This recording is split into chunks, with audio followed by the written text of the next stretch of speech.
एक बार अर्जुन समुद्र के किनारे जा रहा था।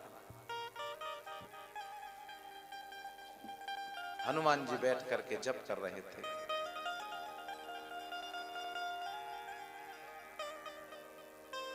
अर्जुन ने कहा, तुम कौन हो? पवन पुत्र हनुमान हो? बोले हाँ।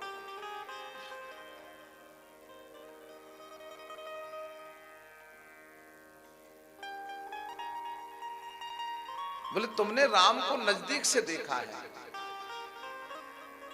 लेकिन तुम्हारे राम वीर नहीं थे। हनुमान जी ने कहा, कैसी बात करते हो तुम? बोले अगर वीर होते तो बंदरों को दुख क्यों देते? धनुष पर बाण चढ़ाते और पुल बन जाता। हनुमान जी ने कहा कि प्रभु तो पुल बना सकते थे, लेकिन हमारे जैसे विशालकाय बंदर उस पुल पर चढ़ते तो टूट जाता। अर्जुन ने कहा, कैसी बात करते हो? मेरे बाणों के बने हुए पुल को तुम तोड़ दोगे? बोले बिल्कुल। दोनों में आपस में ऐसी प्रतियोगिता हुई। अर्जुन ने कहा, तुम मेरे पुल को नहीं तोड़ सकते। हनुमान जी ने कहा, भैया अर्जुन,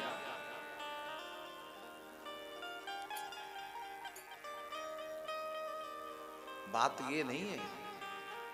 अर्जुन ने कहा, अगर तुमने मेरे बाणों का बना हुआ पुल तोड़ दिया तो मैं वचन देता हूं कि मैं जीवित ही अग्नि समाधि ले लूं, लेकिन अगर नहीं टूटा तो तुम क्या करोगे? हनुमान जी ने कहा, अर्जुन अगर तेरे बाणों का बना हुआ पुल हम ना तोड़ सके तो तू जो कहेगा सो करेंगे। वचन दिया, जो कहोगे वही करेंगे। प्रतियोगिता हो गई। अर्जुन ने बाण पर बाण चढ़ाया और जैसे बाण चलाया, एक में से 10, 10 में से 100, 100 में से 50, 50 में से 1000 बाण के बाण निकलने लगे। पुल बन करके कुछ क्षण में तैयार हो गया।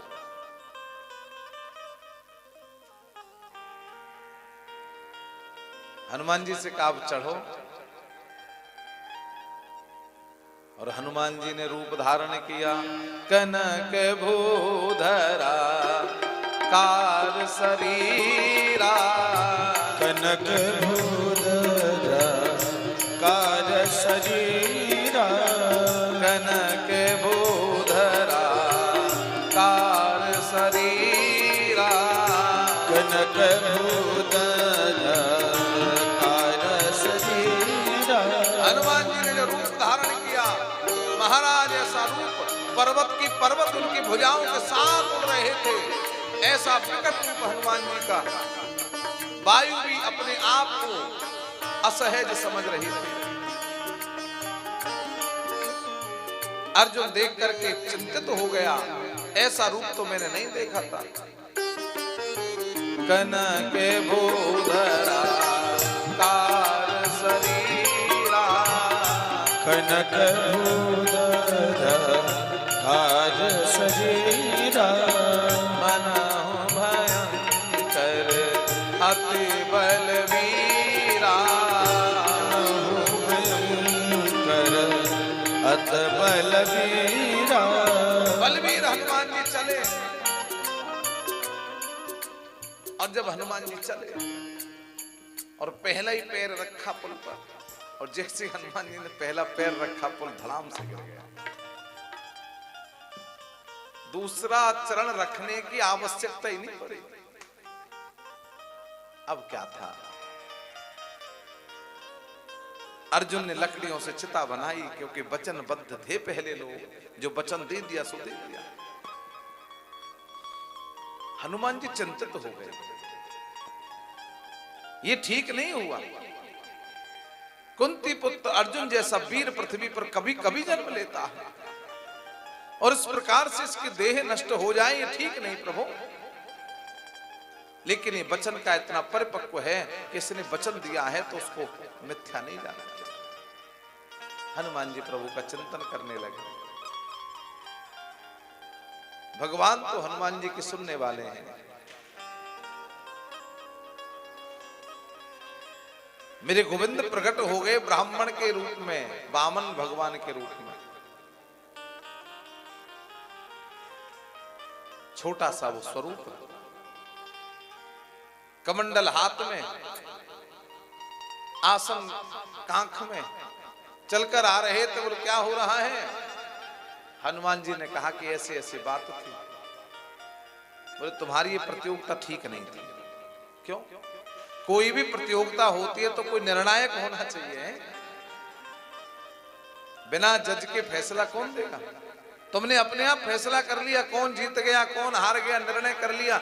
निर्णायक भूमिका में कौन था तुम्हारे साथ?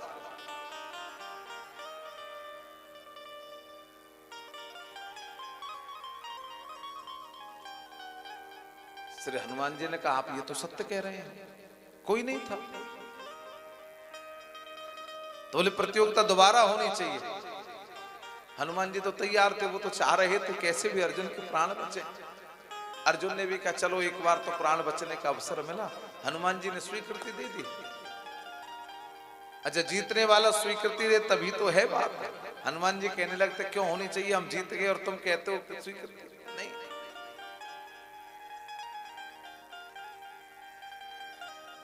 दोबारा प्रतियोगिता हुई।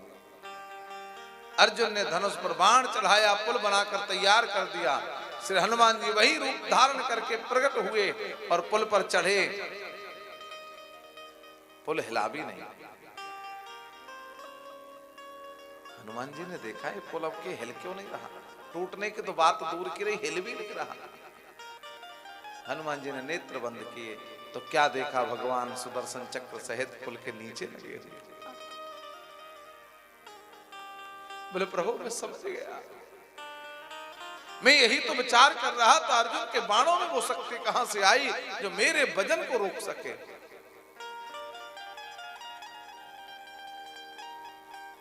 प्रतियोगिता में अर्जुन जीत गया। देखिए प्रभु की लीला क्या होती है। हारे हुए को जिताने का काम श्री हनुमान जी करते हैं।